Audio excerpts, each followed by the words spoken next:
അസ്സലാമു അലൈക്കും വറഹ്മത്തുള്ളാഹി വബറകാതുഹു. മുസ്ലിമായ ഒരു വീട്ടമ്മയെ 7 ദിവസം അമുസ്ലിമായ ഒരു ചെറുപ്പക്കാരൻ പീഡിപ്പിച്ചു എന്ന വാർത്ത ഞെട്ടലോടുകൂടിയാണ് നാം ഒക്കെ കേൾക്കുന്നത്. എൻ്റെ പ്രിയപ്പെട്ട ഉമ്മമാരെ, സഹോദരിമാരെ, നാം വളരെയധികം സൂക്ഷിക്കേണ്ട കാലഘട്ടങ്ങളിലൂടെയാണ് കടന്നു പോകുന്നത് എന്ന ധാരണ നമുക്കെല്ലാവർക്കും ഉണ്ടാവേണ്ടതുണ്ട്. ഇപ്പോൾ നിയമങ്ങൾ മാറിക്കൊണ്ടിരിക്കുന്നു, നിയമ ഭേദഗതികൾ വന്നുകൊണ്ടിരിക്കുന്നു.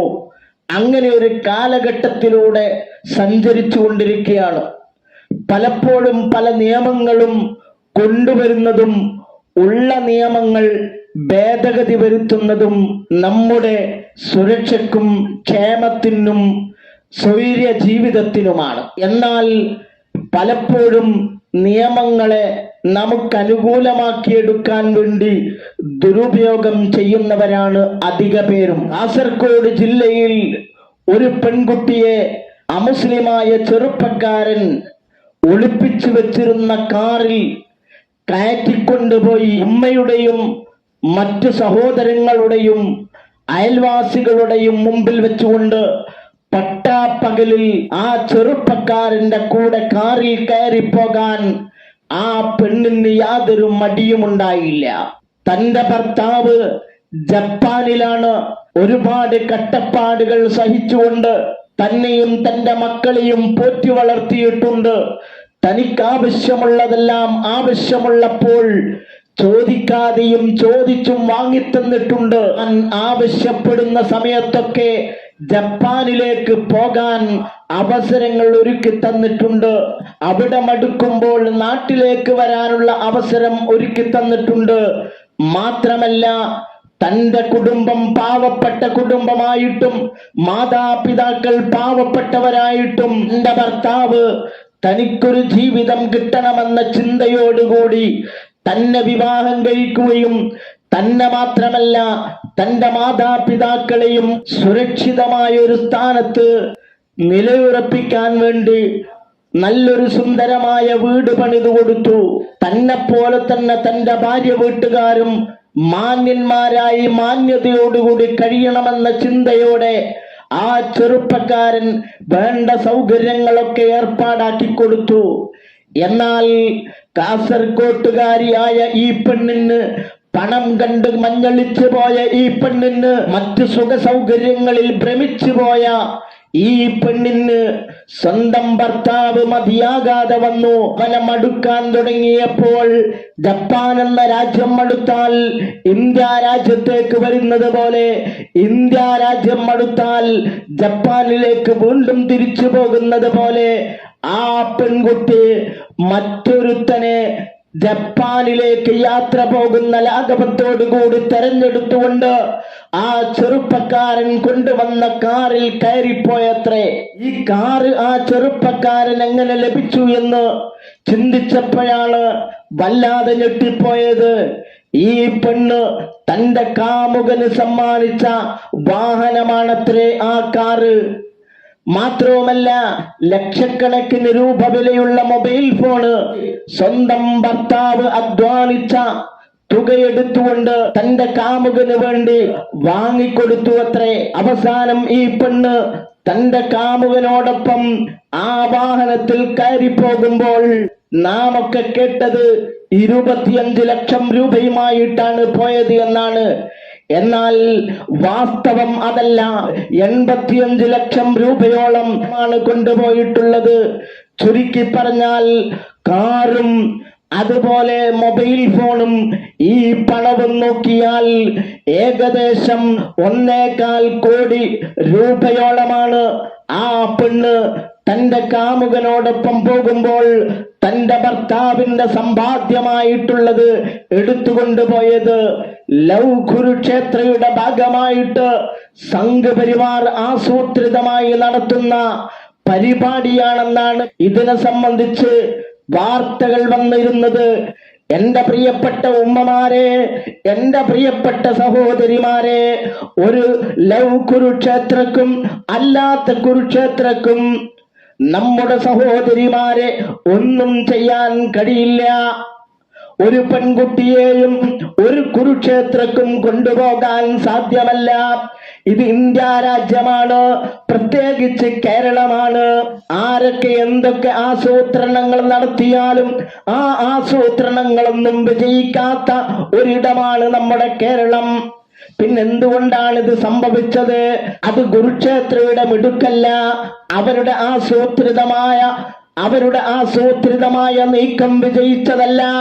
എന്തൊക്കെ ആസൂത്രണങ്ങൾ ആരൊക്കെ നടത്തിയാലും ഒരു പെണ്ണിനെയോ ഒരാണിനെയോ അവരുടെ സമ്മതമില്ലാതെ കൊണ്ടുപോകാൻ സാധിക്കുകയില്ല. ഇവിടെയും സംഭവിച്ചത് അത് തന്നെയാണ്. നിങ്ങൾ തമ്പുനയിലിൽ കണ്ടതുപോലെ വീട്ടമ്മയെ ഒരാഴ്ചയോളം പീഡിപ്പിച്ചു. ഏത് വീട്ടമ്മയെയാണ് പീഡിപ്പിച്ചതെന്നറിയുമോ? കാസർഗോഡ് ജില്ലയിലുള്ള തന്റെ ഭാര്യയെ പൊന്നുപോലെ നോക്കിയ, അവൾ ആവശ്യപ്പെട്ടതൊക്കെ, അവൾ ആഗ്രഹിക്കുന്നതൊക്കെ വാങ്ങിക്കൊടുത്തിട്ടുള്ള, അവളുടെ ആശകൾക്കനുസരിച്ച് ജീവിച്ചിട്ടുള്ള തന്റെ ഭാര്യയെ ഏത് വഴിക്കാണ് അവൾ പോകുന്നതെന്ന് ചിന്തിക്കാതെ തന്റെ ഭാര്യയെ പൊന്നുപോലെ നോക്കണം, തന്റെ ഭാര്യക്ക് ഒരു കുറവും വരാതെ അവളെ സംരക്ഷിക്കണമെന്നോർത്ത ചെറുപ്പക്കാരൻ. ആ വീടിന്റെ അവസ്ഥ എന്താണെന്ന് നിങ്ങൾക്കറിയുമോ പ്രിയപ്പെട്ടവരെ? അവിടെ CCTV ഉണ്ട്. CCTV എന്ന് പറഞ്ഞാൽ സാധാരണ CCTV അല്ല. കാസർകോട്ടെ വീട്ടിൽ നടക്കുന്ന എല്ലാ കാര്യങ്ങളും ജപ്പാനിലുള്ള ആ ചെറുപ്പക്കാരൻ നേരിട്ട് കാണുകയാണ്. അത്രത്തോളം സംവിധാനമുള്ള ക്യാമറകളാണ് അവിടെ ഫിറ്റ് ചെയ്തിരിക്കുന്നത്.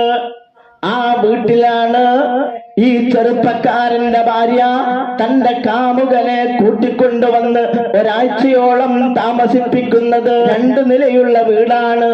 ആ വീടിന്റെ മുകൾ നിലയിലാണ് താമസിപ്പിക്കുന്നത്. താഴെ നിലയിൽ ഈ ചെറുപ്പക്കാരന്റെ ഉമ്മയുണ്ട്. ആ ഉമ്മാക്ക് മുകളിലത്തെ നിലയിലേക്ക് പോകാൻ സാധ്യമല്ല. അവിടെ എന്താണ് നടക്കുന്നതെന്നറിയാൻ സാധ്യമല്ല. അസുഖങ്ങളുള്ള ഉമ്മയാണ്. അതുകൊണ്ട് തന്നെ മുകളിലത്തെ നിലയിലേക്ക് പോകാൻ സാധ്യമല്ല. ഇത് മുതലെടുത്തുകൊണ്ട് ജപ്പാനിലുള്ള ഭർത്താവ് തനിക്ക് വേണ്ടിയാണ് ജീവിക്കുന്നത്, തന്റെ ആഗ്രഹങ്ങൾക്കൊത്താണ് ജീവിക്കുന്നത് എന്ന് പോലും മറന്നുകൊണ്ട്, നന്ദികേട് കാണിച്ചുകൊണ്ട് തന്റെ കാമുകനെ തന്റെ ഭർത്താവ് കഷ്ടപ്പെട്ട് അധ്വാനിച്ച സ്വന്തം ശരീരത്തിലെ വേർപ്പ് തുള്ളികൾ കൊണ്ട് രൂപപ്പെടുത്തിയെടുത്ത തന്റെ പ്രിയതമക്ക് അല്ലലില്ലാതെ, അലട്ടലില്ലാതെ, പ്രയാസങ്ങളില്ലാതെ, ബുദ്ധിമുട്ടുകളില്ലാതെ താമസിപ്പിക്കണമെന്ന് മനസ്സിലാക്കിയ ആ വീടിന്റെ മുകളിലത്തെ നിലയിലാണ് തന്റെ കാമുകനെ ഒരാഴ്ചയോളം താമസിപ്പിക്കുന്നത്. തന്റെ ഭർത്താവ് അധ്വാനിച്ച പണം കൊണ്ട് കാമുകനെ പോറ്റുകയാണ്. തന്റെ ഭർത്താവിന്റെ ഉമ്മ തൊട്ടുതാണിയുണ്ട്. അവിടെ വെച്ചുകൊണ്ടാണ് ലൈംഗികമായി ഇവര് രണ്ടുപേരും ബന്ധപ്പെടുന്നത്. ഹറാമായ വഴികളിലൂടെ അവർ സഞ്ചരിക്കുന്നത്. അവരുടെ ആഭാസകരമായ പ്രവർത്തനങ്ങൾ മുഴുവനും നടത്തുന്നത്. ഒരാഴ്ചയോളം ആ വീട്ടിൽ വെച്ച് അവർക്ക് തോന്നിയതുപോലെ ജീവിച്ചു, തോന്നിയതുപോലെ പ്രവർത്തിച്ചു, തോന്നിയതുപോലെയൊക്കെ കടിച്ചു കൂട്ടി. ഒരാഴ്ചക്ക് ശേഷം അങ്ങനെ ഒരു ചെറുപ്പക്കാരൻ ഈ വീട്ടിലുണ്ടെന്ന് കണ്ടെത്തി പോലും. അങ്ങനെയാണ് അവൻ അവിടെ നിന്ന് പുറത്തു ചാടുന്നത്. നിങ്ങളൊന്ന് ആലോചിക്കണം.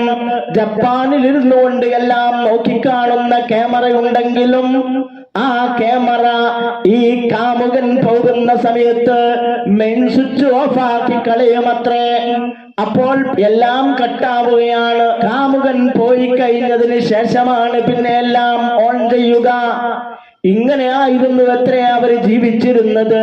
അവസാനം സ്വന്തം ഭർത്താവിനെ പോലും തള്ളിപ്പറഞ്ഞുകൊണ്ട് ഭർത്താവ് അധ്വാനിച്ച പണം കൊണ്ട് വാങ്ങിക്കൊടുത്ത കാമുകന്റെ കാറിൽ കയറി യാതൊരു മടിയുമില്ലാതെ, യാതൊരു സങ്കോചവുമില്ലാതെ ഓടിപ്പോവുകയാണ്.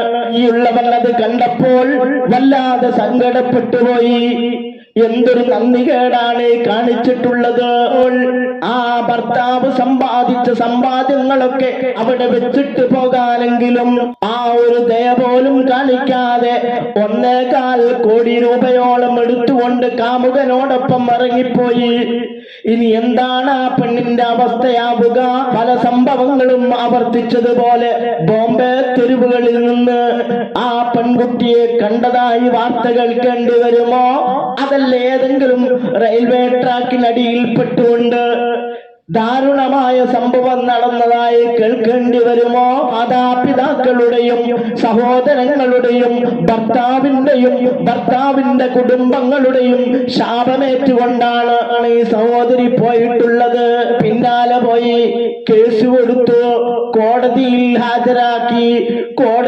ഹാജരാക്കിയപ്പോ തന്റെ ഉമ്മയുടെ മുമ്പിൽ വെച്ചുകൊണ്ട്, തന്റെ പിതാവിന്റെ മുമ്പിൽ വെച്ചുകൊണ്ട്, തന്റെ ഭർത്താവിന്റെ ഉമ്മയുടെ മുമ്പിൽ വെച്ചുകൊണ്ട്, മറ്റു കുടുംബക്കാരുടെയും അയൽവാസികളുടെയും മുമ്പിൽ വെച്ചുകൊണ്ട് ഇവൾ പറയുകയാണത്രേ, എനിക്ക് പോകേണ്ടത് എന്റെ ഭർത്താവിന്റെ വീട്ടിലേക്കല്ല, എന്റെ ഭർത്താവിനോടൊപ്പമല്ല എനിക്ക്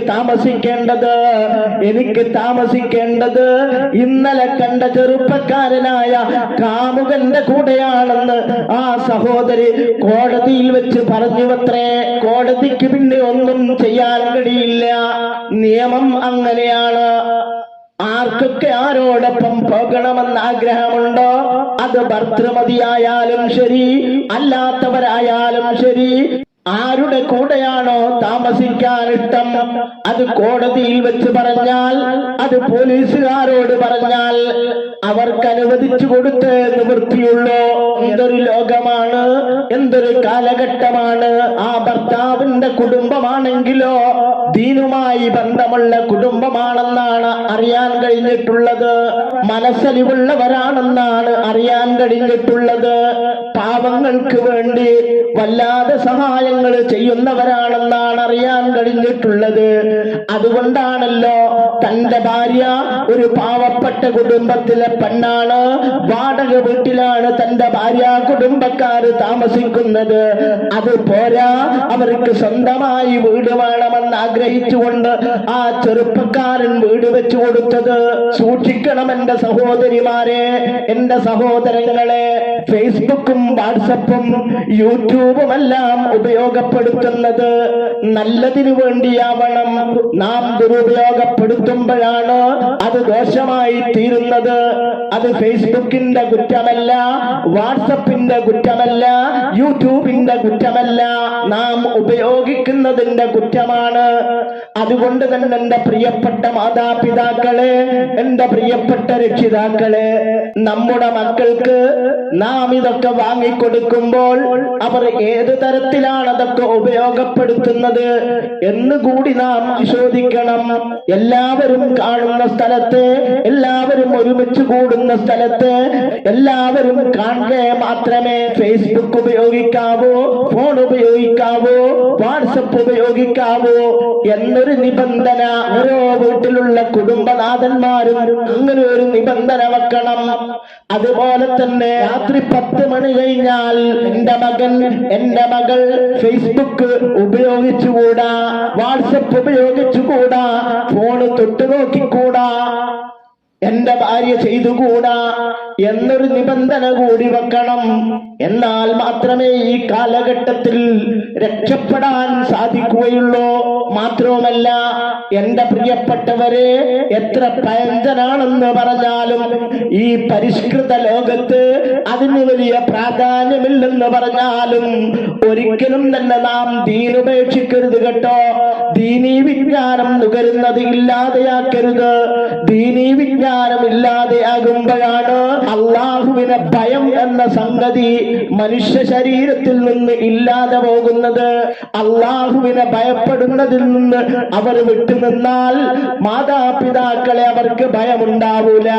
അള്ളാഹുവിനെ ഭയമുള്ളവർക്ക് മാത്രമേ മാതാപിതാക്കളോട് ഭയമുണ്ടാവുകയുള്ളൂ, ഭർത്താവിനോട് സ്നേഹമുണ്ടാവുകയുള്ളൂ, ഭർത്താവിനോട് ഭയമുണ്ടാവുകയുള്ളൂ, നാട്ടുകാരെ പേടിക്കുകയുള്ളൂ, അയൽവാസികളെ പേടിക്കുകയുള്ളൂ, സ്നേഹിക്കുകയുള്ളൂ, സഹോദരങ്ങളോട് സ്നേഹമുണ്ടാവുകയുള്ളൂ. അള്ളാഹുവിനെ ഭയമില്ല എങ്കിൽ അവർക്ക് ലജ്ജ നഷ്ടപ്പെടുകയാണ്, പേടി നഷ്ടപ്പെടുകയാണ്, എന്തും ചെയ്യാൻ മടിയില്ലാത്തവരായി മാറുകയാണ്. അതുകൊണ്ട് എന്റെ പ്രിയപ്പെട്ടവര്, നമ്മുടെ മക്കൾക്ക്, നമ്മുടെ ഭാര്യമാർക്ക്, നമ്മളോട് ബന്ധപ്പെട്ടവർക്ക് ദീനീ വിജ്ഞാനം നുകരാനുള്ള അവസരങ്ങൾ നാം ഉണ്ടാക്കി കൊടുക്കണം. അതിൽ നിന്ന് നാം ഒരു വിട്ടുവീഴ്ചയും പാടില്ല. അല്ലാതെ ലവ് കുരുക്ഷേത്ര എന്ന് പറഞ്ഞുകൊണ്ടോ മറ്റെന്തെങ്കിലും പറഞ്ഞുകൊണ്ട് അവരെ പഴി പറഞ്ഞിട്ട് കാര്യമില്ല. നാം ആഖിറത്തിൽ വിശ്വാസമുള്ളവരാണ്, അള്ളാഹു ഉണ്ടെന്ന വിശ്വാസമുള്ളവരാണ്, നരകവും സ്വർഗവും ഉണ്ടെന്ന വിശ്വാസമുള്ളവരാണ്, അതിൽ പോകണമെന്ന വിശ്വാസമുള്ളവരാണ്. അതുകൊണ്ട് തന്നെ നാം നന്നായാൽ നമ്മെ ചീത്തയാക്കാൻ ഒരാൾക്കും കഴിയില്ല. നാം ചീത്തയാകുമ്പോഴാണ് നാം വേണ്ടാത്തതിൽ ചെന്നുപെടുന്നത്. അതിന് അവരെ കുറ്റം പറഞ്ഞിട്ട് കാര്യമില്ല, അവരെ ചീത്ത പറഞ്ഞിട്ട് കാര്യമില്ല, അവരാണ് ഉത്തരവാദി എന്ന് പറഞ്ഞിട്ട് കാര്യമില്ല. നാം ആലോചിക്കണം, കാസർഗോഡുള്ള പെൺകുട്ടിയെ കോടതിയിലേക്ക് കൊണ്ടുപോയല്ലോ, ആ കോടതി വളപ്പിൽ വെച്ച് അവളെ ഭീഷണിപ്പെടുത്താൻ ആർക്കെങ്കിലും കഴിയുമോ? അവളെ വീട്ടിൽ വെച്ചുകൊണ്ട് അവളെ ആരെങ്കിലും ഭീഷണിപ്പെടുത്തിയോ? ഇല്ല, ഇല്ല. അവിടെ വെച്ചുകൊണ്ട് അവള് പറഞ്ഞതെന്താണെന്നറിയോ? എനിക്ക് ഭർത്താവ് വേണ്ട, എനിക്കെന്റെ ഉമ്മ വേണ്ട, ഞാനിപ്പോൾ ജീവിക്കുന്ന ജീവിതം എനിക്ക് ആവശ്യമില്ല, എനിക്ക് ഈ ചെറുപ്പക്കാരന്റെ കൂടെയുള്ള ജീവിതമാണ് വേണ്ടത്, അതാണ് ഞാൻ ആഗ്രഹിക്കുന്നതെന്ന് പറയുന്നത്. ലവ് കുരുക്ഷേത്രയുടെ സ്വാധീനമാണോ? ഒരിക്കലുമല്ല. സംഘപരിവാറിന്റെ സ്വാധീനമാണോ? ഒരിക്കലുമല്ല. അതുകൊണ്ട് തന്നെ നാം നമ്മെ പഠിക്കേണ്ടതിന് പകരം മറ്റുള്ളവരെ പഠിച്ചതുകൊണ്ട് നമുക്ക് രക്ഷപ്പെടാൻ കഴിയില്ല, ഇതിന് പരിഹാരമാവുകയുമില്ല. അതുകൊണ്ട് ഇനിയും കാസർഗോഡ് ആവർത്തിക്കാൻ പാടില്ല. മുസ്ലിം സഹോദരിമാർ ജാഗരൂകരാകണമെന്ന് ഓർമ്മപ്പെടുത്തുകയാണ്. ഇങ്ങനെയുള്ള ആവർത്തനങ്ങൾ വരാതിരിക്കാൻ ദീനീപരമായ ചുറ്റുപാടിലൂടെ ജീവിക്കുകയാണ് വേണ്ടത്. ഈ സാധുവായ ഭർത്താവിന്റെ ഉമ്മയെ താഴെ ഉറക്കിക്കിടത്തിയിട്ടാണ് ഈ പ്രവർത്തനങ്ങളൊക്കെ ചെയ്തതെന്ന് ഓർക്കുമ്പോ, ആ ഉമ്മയെയാണ് ഇവര് പീഡിപ്പിച്ചിട്ടുള്ളത് എന്ന് ഓർക്കുമ്പോൾ വല്ലാത്ത സങ്കടം തോന്നുകയാണ്.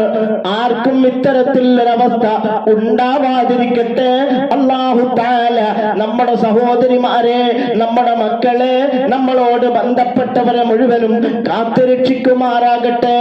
ഇത്തരം പൈശാചികമായ ചിന്താഗതികളിൽ നിന്ന് അല്ലാഹു തആല നമ്മെയും നമ്മോട് ബന്ധപ്പെട്ടവരെയും കാത്തുരക്ഷിക്കുമാറാകട്ടെ. യഥാർത്ഥ ദീന് മുറുകെ പിടിച്ചുകൊണ്ട് ഇസ്സത്തോടെ, അഭിമാനത്തോടെ മരണം വരെ ജീവിക്കാൻ നമുക്കെല്ലാവർക്കും അല്ലാഹു ഭാഗ്യം നൽകി അനുഗ്രഹിക്കുമാറാകട്ടെ.